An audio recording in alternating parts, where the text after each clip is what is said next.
নমস্কাৰ মৰমৰ ছাত্ৰ-ছাত্ৰীসকল আজি এটা নতুন বিষয় আমি আলোচনা কৰিম সামাজিক সংগঠন শিক্ষা বিভাগৰ এটা অতি গুৰুত্বপূৰ্ণ বিষয় সামাজিক সংগঠন সোশিয়াল অৰ্গানাইজেশ্যন পাৰ্টটো সেকেন্ড সেম অনাৰ্স কোৰ্সটো লাগিব আৰু ফোৰ্থ সেম জেনাৰেল কোৰ্সটো লাগিব আহাসুন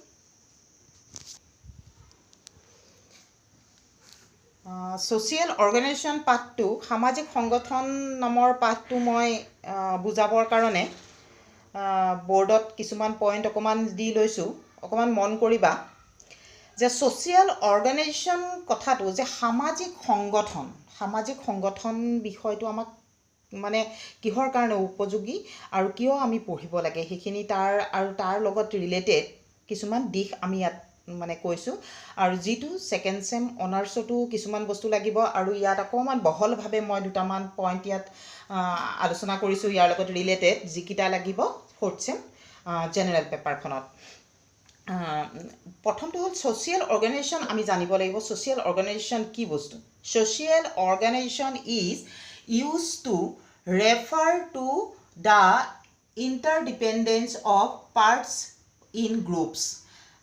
These groups may be small or big in size depending on their nature of work and the members that is workers of factories, hospital, corporates, etc. ইয়াত social organisation আসলতে বস্তুটো কি social অৰ্গানাইজেশ্যনটো আমাৰ মানে ধাৰণাটো বুলি ক'লে সামাজিক সংগঠন বুলি ক'লে এনেকুৱা হয় যিবিলাক সংগঠনৰ আসলতে আমাৰ সমাজৰই এটা দল সমাজখনৰ এটা দল যিটো দলত কেতিয়াবা সৰু হ'ব পাৰে ডাঙৰো হ'ব পাৰে আৰু সৰু ডাঙৰটো ডিপেন্ড কৰিব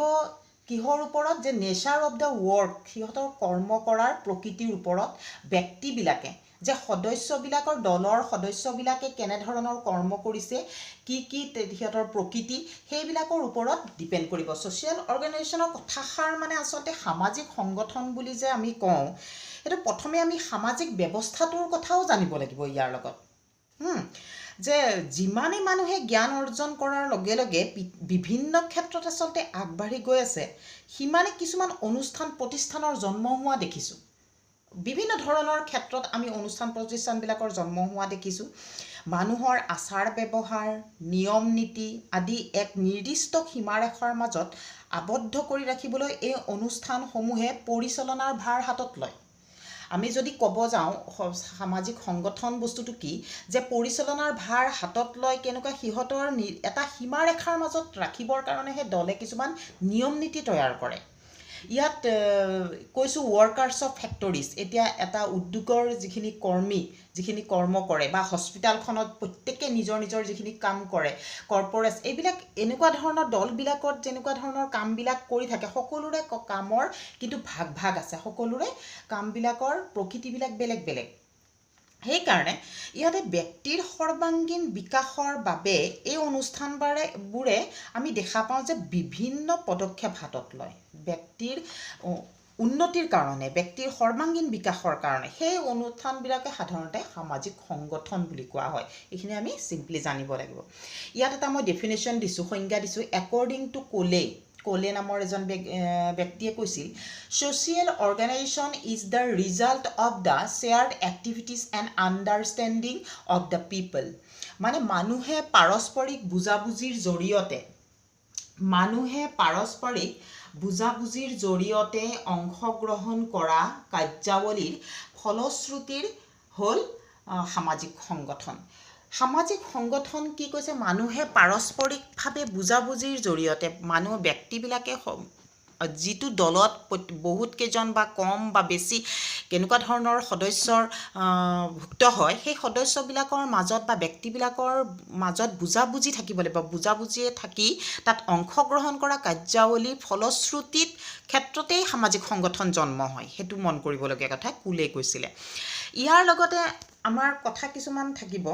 যে সামাজিক সংগঠনবোৰৰ নিৰ্দিষ্ট কামৰ কিছুমান নীতি নিয়ম আছে। এইটো তোমালোকে মন কৰিবা যে সামাজিক সংগঠনবিলাক যে জন্ম হয় ইয়াৰ কিছুমান নিৰ্দিষ্ট কৰ্ম আছে বা নিয়ম নীতি আছে। সংগঠনে ব্যক্তিৰ এক বৃহৎ সমূহক বুজায়। সংগঠনসমূহে ব্যক্তিৰ এটা বৃহৎ মানে বহুত বেছি ডাঙৰ সমূহ এটা বুজায়, দল এটা বুজায়, যিটো সমূহ কোনো বিশেষ লক্ষ্যত উপনীত হোৱাৰ মানসেৰে আনুষ্ঠানিকভাৱে সংগঠিত হয়। যে ইয়াত কি কৈছে যে যিটো দলৰ বিশেষ লক্ষ্য এটা থাকে, সেই লক্ষ্যটোত উপনীত হোৱাৰ বাবেহে আনুষ্ঠানিকভাৱে সংগঠিত হয়। সেই সামাজিক সংগঠনসমূহৰ নিৰ্দিষ্ট নিয়মাৱলীৰ ভিতৰত প্ৰত্যেকজন ব্যক্তিয়ে তাত নিজৰ কৰ্ম কিছুমান কৰি থাকে। প্ৰকৃতি অনুযায়ী কৰ্মৰ বেলেগ বেলেগ ধৰণৰ ভাগ থাকে। এইখিনি কথা আমি জানিলোঁ। ইয়াৰ পিছত আমাক লাগিব টাইপছ অফ ছ'চিয়েল অৰ্গেনাইজেশ্যন, প্ৰকাৰ, মানে সামাজিক সংগঠনসমূহৰ প্ৰকাৰ কেনেকুৱা। ইয়াৰ দুটা প্ৰকাৰ সাধাৰণতে আমি দেখি পাওঁ। সামাজিক সংগঠনসমূহৰ দুটা প্ৰকাৰৰ ভিতৰত আমাৰ আছে ফৰ্মেল ছ'চিয়েল অৰ্গেনাইজেশ্যন, যিটো কোৱা হয় আনুষ্ঠানিক সামাজিক সংগঠন, আৰু এটা আছে ইনফৰ্মেল ছ'চিয়েল অৰ্গেনাইজেশ্যন, মানে অনানুষ্ঠানিক সামাজিক সংগঠন। এতিয়া আনুষ্ঠানিক ছ'চিয়েল সামাজিক সংগঠনসমূহৰ ভিতৰত কেনেকুৱা ধৰণৰ কথা কৈছে যে ফৰ্মেল ছ'চিয়েল অৰ্গেনাইজেশ্যনৰ কথাটো ক'বলৈ গ'লে যে formal social organisation represent those organisations which are characterised by a specific function, division of labour etcetera. Example banks, colleges, factories, army etcetera. ইয়াত কি যিবোৰ সামাজিক, অসমীয়াটো যদি আমি বুজিবলৈ যাওঁ তেতিয়াহ'লে এইখিনি আমি বুজি পাম যে যিবোৰ সামাজিক সংগঠনে সকলো কাৰ্য সম্পূৰ্ণ নীতি নিয়ম অনুসৰি সম্পাদন কৰে তাকেই আনুষ্ঠানিক সংগঠন বোলা হয়। যেনে ইয়াতে উদাহৰণটো আমি ওপৰৰ ইংলিছটোতে দিয়া আছে যে বেংকবিলাক বা কলেজ মহাবিদ্যালয়বিলাক, ফেক্টৰীজ, উদ্যোগবিলাক, আৰ্মিবিলাকৰ যিটো গ্ৰুপ, এই ফৰ্মেল ছ'চিয়েল, এইটো সদায় ফৰ্মেলিটি তাত মেইনটেইন কৰা হয়, মানে আনুষ্ঠানিকতা প্ৰকাশ কৰা হয়। আৰু যিবিলাক নীতি নিয়ম অনুসৰি এডমিশ্যন লোৱাৰ পৰা আদি কৰি কলেজখনৰে কথা চোৱা তোমালোকে যে এডমিশ্যন লোৱাৰ পৰা আৰম্ভ কৰি পৰীক্ষা দিয়ালৈকে সকলো কথা, ক্লাছ ডেইলি ৰুটিন ফ'ল' কৰা, প্ৰেক্টিকেল ৱৰ্কবিলাক কৰা, এইবিলাকৰ একোটা নীতি নিয়ম আছে। সকলো ফৰ্মেলিটি মেইনটেইন কৰিব লাগে। সেই ফৰ্মেলিটি মেইনটেইন কৰি পেলাইহে আমি এটা নিৰ্দিষ্ট লক্ষ্যত উপনীত হ'ব পাৰোঁ। এনেকুৱা ধৰণক কোৱা হয় formal social organisation. Formal social অৰ্গেনাইজেশ্যনৰ ক্ষেত্ৰত আমি যদি কেইটামান ইয়াতে যিখিনি কথা বুজি পালোঁ তাৰ যদি আমি বৈশিষ্ট্য কেইটামান চাব যাওঁ তেতিয়াহ'লে ইয়াত কেইটামান স্পেচিফিকেলি আমি বুজি পাম যে মানদণ্ড বিশিষ্ট থাকে, নিজা একোটা মানদণ্ড থাকে। তাৰপিছত কৰ্তৃত্ব, আনুষ্ঠানিক সংগঠনে সদায় কৰ্তৃত্ব দিয়ে, কাম কৰাৰ মানে প্ৰৱণতা, যেতিয়া য'ত সংগঠন থাকে ক্ষমতাৰ সহায় হয়, কাম কৰে, কৰ্তৃত্ব থাকিব সকলোৰে। তাৰপিছত স্থায়ী প্ৰকৃতি, আৰু বেছিভাগ আনুষ্ঠানিক সংগঠনেই হ'ল স্থায়ী প্ৰকৃতিৰ, এই স্থায়ী হয়। এইবিলাক আমি ইয়াৰ বৈশিষ্ট্য বুজি পাম। তাৰপিছত আহিলে ইনফৰ্মেল অৰ্গেনাইজেশ্যন কেনেকুৱা। Informal organization refers to a small group the numbers of which are tied to one another as persons. The group is characterized by informal and face-to-face relations, mutual aid, cooperation and companionship. Example gangs, friendship group, peer group, etc. It informal organization is opposite of formal social organization. আমি প্ৰথম কথাটো গম পালোঁ, ইয়াৰ বিপৰীত হয় যে ই কোনো formally নহয়। যে refers to a small group, সৰু গ্ৰুপ এটা কথা কৈছে, যিটোৱে মানে কি ওৱান আনাডাৰ এজ পাৰ্চন, এজন ব্যক্তি হিচাপে ইজনে সিজনৰ লগত টাচত থাকে। যে আৰু কি হয় ইনফৰ্মেলি, অনানুষ্ঠানিকভাৱে ফেচ টু ফেচ কণ্টেক্টটো হয়। আমাৰ এইটো অনানুষ্ঠানিকভাৱে আমাৰ মুখামুখি একোটা ৰিলেশ্যন, সম্পৰ্ক ৰক্ষা কৰোঁ। মিউচুৱেলি আমি পাৰস্পৰিকতা একোটা ৰক্ষা কৰোঁ, কঅপাৰেশ্যন, সহযোগিতা কৰোঁ। মানে এজে হ'ল যদি অসমীয়াত আমি ক'বলৈ যাওঁ তেতিয়া কেতিয়াবা সদস্যসমূহৰ মাজত বিভিন্ন কাৰণত অনানুষ্ঠানিক সম্পৰ্ক গঠিত হৈ এক সংগঠনৰ জন্ম হয়, হয় তাকেই অনানুষ্ঠানিক সংগঠন বোলা হয় ইয়াত উদাহৰণটো ইংলিছটোত মই দি দিছিলোঁ যে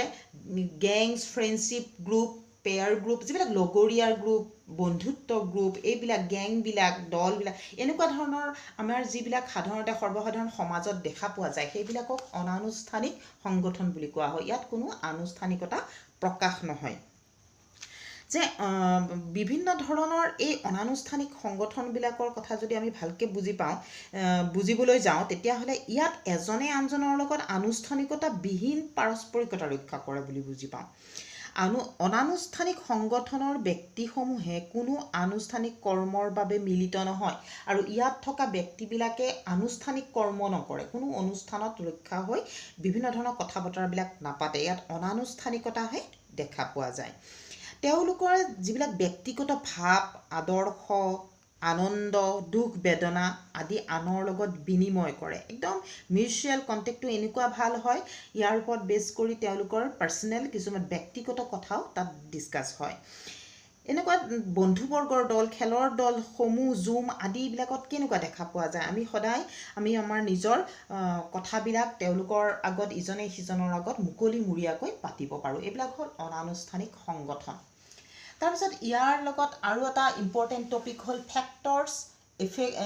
ইনফ্লুৱেঞ্চিং ছ'চিয়েল অৰ্গেনাইজেশ্যন যে কোনবিলাক সামাজিক সংগঠনক প্ৰভাৱিত কৰা কাৰকসমূহ কেনেকুৱা যে প্ৰথমটো হ'ল অবজেক্টিভ উদ্দেশ্য মানে সামাজিক সংগঠনবিলাক যে হয় সেইটোৰ কাৰণে বিভিন্ন ধৰণৰ কাৰক নিহিত হৈ থাকে যে সমাজ জীৱনৰ ক্ৰিয়াৰ লগত থকা বিভিন্ন প্ৰায়বোৰ মানে সৰু ডাঙৰ সংগঠনৰ নিৰ্দিষ্ট কিছুমান নীতি নিয়ম বা উদ্দেশ্য এইবিলাক থাকে এইবিলাক গোটেইসমূহক মানে সেই বিভিন্ন ধৰণৰ নীতি নিয়ম বা আদৰ্শ সেইবিলাকৰ যে অস্তিত্ব হোৱাৰ জড়িত দিশবিলাকৰ যে উপাদান হিচাপে গণ্য কৰা হয় আমাৰ প্ৰথমটোৱে হ'ল উদ্দেশ্য কোনো এটা সামাজিক সংগঠন গঢ়ি উঠাৰ অন্তৰালত নিৰ্দিষ্ট উদ্দেশ্যই ক্ৰিয়া কৰে একচুৱেলি আমাৰ সামাজিক সংগঠন যে গঢ় লয় এইবিলাকৰ একোটা নিৰ্দিষ্ট উদ্দেশ্য থাকে সংগঠন এটা গঢ়ি তোলাৰ বাবে চিন্তা চৰ্চা কৰাৰ সময়ত সদস্যসকলে এটা নিৰ্দিষ্ট লক্ষ্য উদ্দেশ্য সাধনৰ বাবে পৰস্পৰৰ লগত সম্পৰ্কযুক্ত হৈ থাকে উদ্দেশ্য অবিহনে তাৰ ব্যক্তিসকলে সংগঠিত নহয় তাৰপিছত আহিলে আমাৰ ৰোল অফ ছ'চাইটি সামাজিক ভূমিকা সংগঠনসমূহ আচলতে সামাজিক ভূমিকাৰ গুৰুত্বতাৰ ওপৰতে জন্ম হয় সেইটো এটা মন কৰিব লগা কথা প্ৰত্যেক সংগঠনতে ব্যক্তিসকলে নিজৰ ভূমিকা কৰ্ম পালন কৰে কাৰণে সামাজিক ভূমিকা ইয়াৰ দেখি পোৱা যায় তাৰপিছত আহিলে নৰ্মছ অফ ছ'চাইটি সামাজিক আদৰ্শসমূহে কিছুমান সংগঠনৰ জন্ম দিয়ে আদৰ্শ বা মানদণ্ড হৈছে আশানুৰূপ সামাজিক ব্যৱহাৰ বা আচৰণ যে আশানুৰূপ যিবিলাক আমি বিচাৰিছে সেনেকুৱা ধৰণৰ সামাজিক একোটা ব্যৱহাৰ বা আচৰণ কৰিব লাগে সমাজখনত থাকিলে তেনেকুৱা সামাজিক আদৰ্শয়ো আমাক কিছুমান সংগঠনৰ জন্ম দিয়া দেখা যায় তাৰপিছতো আহিলে ডিচিপ্লিন অনুশাসনটোৱে কি বুজাব যে যিদৰে এটা সংগঠনত কিছুমান মানদণ্ড থাকে কিছুমান অনুশাসনো ইয়াক দেখি পোৱা যায় যে অনুশাসনে একত্ব বজাই ৰাখিবলৈ যথেষ্ট সহায় কৰে সংগঠন আমাক সেইকাৰণে দৰকাৰ আৰু অনুশাসনে আমাক সামাজিক সংগঠন এখনৰ এটাৰ কাৰক হিচাপে কাম কৰে তাৰপিছতো আহিলে প্লেনিংটোক কি কৈছে যে সমাজখনৰ উন্নতিৰ গঠনমূলক পৰিকল্পনাই প্ৰতিখন সমাজত কিছুমান সংগঠনৰ জন্ম দিয়ে প্ৰতিখন সমাজখনতে সংগঠনৰ কেনেকুৱা কিহৰ কাৰণে জন্ম দিয়ে যে আমাৰ আচলতে গঠনমূলক পৰিকল্পনাও তাত কিছুমান কাম কৰে গঠনমূলক পৰিকল্পনা আমাক সামাজিক সংগঠনৰ কাৰক হিচাপেও কাম কৰে তাৰপিছত আহিলে ইম্পৰ্টেণ্ট যে ফ্লকৱেজ ইয়াৰ সামাজিক সংগঠনৰ লগত সংগতি ৰাখি দুটা গুৰুত্বপূৰ্ণ বিষয়ৰো মই আলোচনা কৰিম ফ্লকৱেজ আৰু আন এটা হ'ল ম'ৰ্ছ ফ্লকৱেজ হ'ল লোকাচাৰ বুলি কয় ম'ৰ্ছক লোকৰীতি বুলি কোৱা হয় এতিয়া ফ্লকৱেজবিলাক কেনেকুৱা যে folkways are recognised ways of behaviour prevalent in society which are unconscious, spontaneous adjustment of the individual to his environment. They are socially approved. কি কৈছে ফ্লকৱেজৰ আমাৰ কথা কৈছে যে লোকাচাৰ আৰু লোকৰীতিয়ে সাধাৰণতে আমাৰ সমাজখনত চলি আছে আমি গম নোপোৱাকৈ কিছুমান এনেকুৱা ধৰণৰ আচাৰ ব্যৱহাৰ কৰি আছোঁ যিবিলাক আমাৰ সমাজৰ কাৰণে কল্যাণমূলকো হয় আৰু কিছুমান আমাৰ সমাজখন শুধৰাবৰ কাৰণে নিয়ন্ত্ৰণমূলকো হয় যে লোকাচাৰৰ কথাটো কৈছে লোকাচাৰসমূহ হ'ল ব্যক্তিয়ে পৰিৱেশৰ লগত সমাযোজন ঘটাবলৈ সমাজৰ পৰা স্বীকৃতি লাভ কৰা কিছুমান আচাৰ আচৰণ এতিয়া সমাজৰ পৰা স্বীকৃতি পাইছে এইটো এটা অতি মন কৰিবলগীয়া কথা সমাজে মানি লৈছে যিবিলাক ধৰণৰ আচাৰ ব্যৱহাৰ সেই আচাৰ ব্যৱহাৰ সমাজখনে মানি লৈছে সমাজৰ ব্যক্তিসকলে মানি লৈছে আৰু প্ৰত্যেকেই শিশু অৱস্থাৰ পৰা এই লোকাচাৰসমূহ আমি প্ৰত্যেক বয়সস্থসকলে শিশুসকলক শিকাই দিওঁ আৰু তেনেদৰে তেওঁলোকে সমাজত এডজাষ্টমেণ্ট সমাযোজন ঘটাবৰ কাৰণে যথেষ্ট সহায়ক হোৱা দেখা যায় এতিয়া লোকাচাৰসমূহৰ কথা ভালকৈ বুজিবলৈ হ'লে আমি ইয়াৰ বৈশিষ্ট্য কেইটামান যদি আমি বুজিবলৈ চেষ্টা কৰোঁ ৰিকগনাইজড ৱেজ অফ বিহেভিয়াৰ স্বীকৃতিপ্ৰাপ্ত যে আচলতে ফ্লকৱেজবিলাক লোকাচাৰসমূহ স্বীকৃতিপ্ৰাপ্ত হয় মানে এনেকুৱা ধৰণৰ সকলোৱে ইয়াক মানি চলিবলগীয়া হয় ৱেজ অফ বিহেভিয়াৰ আচাৰ ব্যৱহাৰবিলাক সমাজে মানি চলে স্বীকৃতি দিয়ে তাৰপিছত স্পণ্টেনিয়াছ মানে স্বতঃস্ফূৰ্ত আমি কিছুমান আচাৰ ব্যৱহাৰ এই লোকাচাৰসমূহ আমি কি স্বতঃস্ফূৰ্তভাৱে পালন কৰি আহোঁ আমি সৰুতে শিকাই দিয়া মা দেউতাহঁতে বা বয়সস্থসকলে শিকাই দিয়া আচাৰ ব্যৱহাৰবিলাক সমাজত আমি গ্ৰহণযোগ্য হোৱাকৈ আমি স্বতঃস্ফূৰ্তভাৱে মানি চলোঁ passed from one generation to other হস্তান্তৰকৰণ মানে কি এটা জেনেৰেশ্যনৰ পৰা আন এটা জেনেৰেশ্যনলৈ এইটো পাষ্ট হৈ গৈ থাকে মানে হস্তান্তৰিতকৰণ হৈ গৈ থাকে ইটোৱে সিটো পৰা শিকি পেলাই গৈ থকা দেখা যায় ডিফাৰেণ্ট উইথ ডিফাৰেণ্ট ছ'চাইটিজ ভিন্নতা বিভিন্ন ধৰণৰ সমাজ ব্যৱস্থাৰ লগত দেখা যায় বিভিন্ন ধৰণৰ ফ্লকৱেজবিলাক আছে লোকাচাৰবিলাক ছ'চাইটি ৱাইজ মানে সমাজ মানে ভেদে বেলেগ বেলেগ দেখা পোৱা যায় হেল্প ছ'চিয়েল কণ্ট্ৰল আৰু ই লোকাচাৰবিলাকে আমাৰ মানে সমাজখন নিয়ন্ত্ৰণ কৰাৰ ক্ষেত্ৰত সহায় কৰে সামাজিক নিয়ন্ত্ৰণ যিটো কোৱা হৈছে তাৰপিছত পজিটিভ ইন নেচাৰ ইতিবাচক আৰু ই সদায় ইতিবাচক দিশটো নিৰ্ধাৰণ কৰে তাৰপিছত এডুকেশ্যনেল ইমপ্লিকেশ্যন ইয়াৰ আমাৰ শৈক্ষিক যদি তাৎপৰ্য আমি বিচাৰ কৰোঁ তেতিয়াহ'লে কেইটামান মই পইণ্ট দিছোঁ বেচিক নলেজ অফ ফ্লকৱেজ আমি শিক্ষাৰ ক্ষেত্ৰত দেখা যায় যে শিক্ষামূলক তাৎপৰ্য লোকাচাৰটো অতি গুৰুত্বপূৰ্ণ যে শিক্ষানুষ্ঠানখনত শিক্ষকসকলে ছাত্ৰ ছাত্ৰীসকলক বিশেষকৈ প্ৰাথমিক পৰ্যায়ত বেছটোত যে প্ৰাথমিক পৰ্যায়ত যে লোকাচাৰৰ প্ৰাথমিক জ্ঞান দিব পাৰিব লাগে বেচিক নলেজটো দিব পাৰিব লাগে যাতে ছাত্ৰ ছাত্ৰীসকলে জীৱন যাপনৰ বিভিন্ন ৰীতি নীতিবিলাক শিকিব পাৰে তাৰপিছত আৰু এটা হৈছে well adjustment with the society সমাজখনৰ লগত সুস্থ সমাযোজন awareness for a positive thinking এটা ইতিবাচক চিন্তনৰ বাবে জাগৰণ কৰা তেওঁলোকক সচেতনতা অনা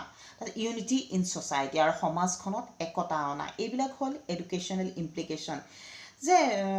লোকাচাৰসমূহ যদি শ্ৰেণীকোঠাত ছাত্ৰ ছাত্ৰীসকলে শিক্ষকৰ দ্বাৰা পায় তেতিয়াহ'লে ভৱিষ্যতে তেওঁলোক অতি সচেতন হ'ব সমাজখনত কেনেদৰে সুস্থভাৱে সমাযোজন ঘটাব পাৰি লোকাচাৰৰ দ্বাৰা ব্যক্তিসমূহৰ আচাৰ ব্যৱহাৰৰ দ্বাৰাই শৃংখলাটো বৃদ্ধি কৰিব পাৰি আৰু একতাটো আনিব পাৰি এই ক্ষেত্ৰত শিক্ষকগৰাকীয়ে বিভিন্ন ধৰণৰ কথাৰ মাধ্যমেৰে বিভিন্ন ধৰণৰ আদৰ্শ মাধ্যমেৰে বা বিভিন্ন ধৰণৰ কৰ্মৰ মাধ্যমেৰে ছাত্ৰ ছাত্ৰীসকলক দিব পাৰিব লাগে আৰু এইখিনি যথেষ্ট সহায়ক হয় তাৰপিছত নেক্সটটো আহিলে ম'ৰ্ছ লোকৰীতিটোৰ কথা কৈছোঁ যে mores may be described as those folkways which are considered by the group to be a great significance. Mores is a Latin word means customs. They are very much essential for social welfare. মৰ্ছবিলাক লোকৰীতি বুলি কোৱা হয়। লোকৰীতিবিলাক কি যে লোকৰীতি হ'ল সেইবোৰ আচৰণ বিধি যাক সমাজৰ স্বীকৃত বা অনুমোদিতই নহয় সমাজৰ দ্বাৰা ইয়াক পালন কৰিবও লাগে। আৰু মৰ্ছবিলাক লোকৰীতিবিলাক লোকাচাৰতকৈ অলপমান পৃথক যে মৰ্ছবিলাকে কি কৈছে যে লোকৰীতি হ'ল সেইবোৰ আচৰণ বিধি যাক সমাজৰ স্বীকৃত হ'ব লাগে, স্বীকৃত কিন্তু পালন কৰিব লাগে। ইয়াত অকণমান ষ্ট্ৰিক্ট এটা কোৱা গৈছে যে সমাজৰ কল্যাণৰ কথাষাৰ জড়িত হৈ আছে ইয়াত, সমাজৰ কল্যাণৰ কথাষাৰ, আৰু ইয়াক সকলোৱে পালন কৰিব লাগে। আৰু যদি ব্যক্তিৰ দ্বাৰা সমাজত লোকৰীতিসমূহৰ লংঘনৰ ক্ষেত্ৰত কঠোৰতা অৱলম্বন কৰা হয়, এইখিনি মন কৰিব লগা কথা, এইখিনি অকণমান ডিফাৰেঞ্চ হয় যে কঠোৰতা অৱলম্বন কৰিব লগা হয়, লংঘনকাৰীৰ শাস্তি বিহাৰো ব্যৱস্থা থাকে ইয়াত কোনো যিসকলে লোকৰ ৰীতি মানি নচলে তেওঁলোকৰ শাস্তিমূলকো কিছুমান ব্যৱস্থা থাকে। কেৰেক্টাৰিষ্টিক্স কিছুমান আছে ইয়াত বৈশিষ্ট্য যে আউট অফ ফ্লকৱেজ, মানে লোকাচাৰতকৈ অলপ পৃথক হয়। তাৰপিছত কণ্ডাক্টিভ টু ছ'চিয়েল ৱেলফেয়াৰ, সামাজিক কল্যাণৰ বাবে লোকৰীতিবিলাক সদায় সামাজিক কল্যাণৰ লগতেই জড়িত হৈ থাকে। তাৰপিছত আহিলে ডিটাৰমাইন ইণ্ডিভিজুৱেল বিহেভিয়াৰ, ব্যক্তিগত ব্যৱহাৰ দেখুৱাই সেইটোৰ ওপৰত ডিপেণ্ড কৰিব, ডিটাৰমাইন ইণ্ডিভিজুৱেল বিহেভিয়াৰ, আৰু প্ৰত্যেকজন ব্যক্তিয়ে নিজাববীয়াকৈ নিজৰ ব্যৱহাৰ প্ৰদৰ্শন কৰিব পাৰে। গাৰ্জেনছ অফ দ্য ছ'চাইটি, সমাজৰ অভিভাৱক হিচাপে কাম কৰে। লোকৰীতিবিলাকে আমাৰ সমাজৰ অভিভাৱক, যেনেকৈ আমাৰ ঘৰখনত মা দেউতা অভিভাৱক হিচাপে কাম কৰে, তেওঁলোকৰ কথাবিলাক আমি মানি চলোঁ, আখৰে আখৰে পালন কৰোঁ, ঠিক তেনেকৈ এই লোকৰ ৰীতিবিলাকো সমাজখনৰ অভিভাৱক হিচাপে কাম কৰে, আমি মানি চলিব লাগে। নট ইউনিভাৰ্চেল, চিৰসত্য নহয়, কিন্তু মানে চিৰসত্য নহয়, সকলোৰে কাৰণে একেই নহ'বও পাৰে সকলো ঠাইত। তাৰপিছত মেইনটেইনিং ছ'চিয়েল কণ্ট্ৰল, সামাজিক নিয়ন্ত্ৰণ কৰে। কেতিয়াবা লোকৰীতিসমূহে আমাৰ সামাজিক নিয়ন্ত্ৰণ কৰাৰ ক্ষেত্ৰতো সহায়ক হয়। ইয়াৰ এডুকেশ্যনেল ইমপ্লিকেশ্যনটো হ'ল awareness the students to activity of social welfare, যে ষ্টুডেণ্টবিলাকক ছাত্ৰ ছাত্ৰীসকলক সামাজিক কল্যাণৰ কাৰণে সচেতনতা আনিবৰ ক্ষেত্ৰতো মৰ্ছবিলাকে গুৰুত্বপূৰ্ণ ভূমিকা পালন কৰে। মৰ্ছ মানে লোকৰ ৰীতিবিলাকে। ৰিৱাৰ্ড এণ্ড পানিছমেণ্ট, ইয়াৰ মানে পুৰস্কাৰ আৰু শাস্তি, আৰু কেতিয়াবা পুৰস্কাৰ আৰু শাস্তিৰ বিষয়ে যদি ছাত্ৰ ছাত্ৰীসকলে জানে তেতিয়াহ'লে পুৰস্কাৰটোৰ কাৰণেহে তেওঁলোকে যেনেকৈ আগ্ৰহান্বিত হয়, ঠিক তেনেকৈ এই লোকাচাৰবিলাক মানি চলিলেও তেওঁলোকক সমাজৰ পৰা ৰিৱাৰ্ড পাব বুলি এই কথাষাৰো তেওঁলোকক জনোৱাটো উচিত। মৰেল এডুকেশ্যন, নীতিগত শিক্ষা, নীতিগত নৈতিক শিক্ষাবোধক, শিষ্টাচাৰবোধক শিক্ষাটো এই শিকিব পাৰে লোকৰীতিৰ জৰিয়তে। ইউনিটি, একতা, আমি প্ৰত্যেকজন ব্যক্তি একেলগে বসবাস কৰাৰ যেনেকুৱা ধৰণৰ উচিত অনুচিত এনেকুৱা ধৰণৰ কথাবিলাকো আমি এই লোকৰীতিৰ যোগেৰে শিকিব পাৰোঁ। Knowledge of responsibility of society, যে ছাত্ৰ ছাত্ৰীসকলক আমি শিক্ষাৰ জৰিয়তে সমাজৰ প্ৰতি দায়বদ্ধতা, সমাজৰ প্ৰতি আমাৰ ৰেছপনচিবিলিটি, দায়িত্ব, এনেকুৱা ধৰণৰ কথাবিলাকো আমি শিকাব পাৰোঁ। মানে এজে হ'ল ক'বলৈ গ'লে এটা সামাজিক নিয়ন্ত্ৰণৰ ক্ষেত্ৰত লোকৰীতিসমূহৰ গুৰুত্বপূৰ্ণ ভূমিকা আছে। শ্ৰেণীকোঠাত শিক্ষকে যদি সমাজৰ কল্যাণৰ স্বাৰ্থত কি কৰা উচিত বা কি কৰা অনুচিত আদি কথাবিলাক ছাত্ৰ ছাত্ৰীসকলক আচলতে জনায়, তেতিয়া বা আমি কি কাম কৰিলে প্ৰশংসিত হওঁ, কি কৰিলে নিন্দা পাওঁ, এনেকুৱা ধৰণৰ কথাবিলাক যদি শিক্ষাৰ্থীসকলক জনোৱা যায় তেতিয়াহ'লে শিক্ষাৰ্থীসকলৰ মনত উচিত অনুচিত ভাল বেয়াৰ ধাৰণা তেতিয়া জগাই তুলিব পাৰি। আৰু এই ঐক্য আৰু সংহতি ৰক্ষক আৰু অভিভাৱকৰ ভূমিকা যদি পালন কৰিব পাৰি এই লোকৰীতিৰ যোগেৰে, তেতিয়াহ'লে ছাত্ৰ ছাত্ৰীসকলে সামাজিক দায়বদ্ধতা সম্পৰ্কেও জ্ঞান অৰ্জন কৰিব পাৰে। আমি আচলতে আমাৰ লোকাচাৰ আৰু লোকৰীতিৰ মাজত পাৰ্থক্য এনেকৈ কেৰেক্টাৰিষ্টিক্স বা এডুকেশ্যনেল গোটেই কথাখিনি কনচেপশ্যনখিনি জানিলে আমি নিজাববীয়াকৈ দুয়োটাৰ মাজত ডিফাৰেঞ্চটো উলিয়াই ল'ব পাৰোঁ। চ' মৰমৰ ছাত্ৰ ছাত্ৰীসকল, সামাজিক সংগঠনৰ বিষয়ে যিখিনি অকণমান টাৰ্মছ মই ক'লোঁ, যেটো সেকেন্ড সেম অনাৰ্সৰ ষ্টুডেণ্টখিনিৰ কাৰণেও এইখিনি দৰকাৰ আৰু পিছৰখিনি ফ্লকৱেজ এণ্ড মোৰ্ছখিনি আমাৰ ফ'ৰ্থ চেম জেনেৰেল পেপাৰখনতো যিখিনি মানে জেনেৰেল পেপাৰৰ যিখিনি ল'ৰা ছোৱালী ছাত্ৰ ছাত্ৰী তেওঁলোকক লাগিব সেইকাৰণে তোমালোকে অকণমান কথাখিনি ভালদৰে গুৰুত্ব সম্পৰ্কে ভিডিঅ'টো ভালদৰে চাবা আৰু উপকৃত হ'ব বুলি মই আশাবাদী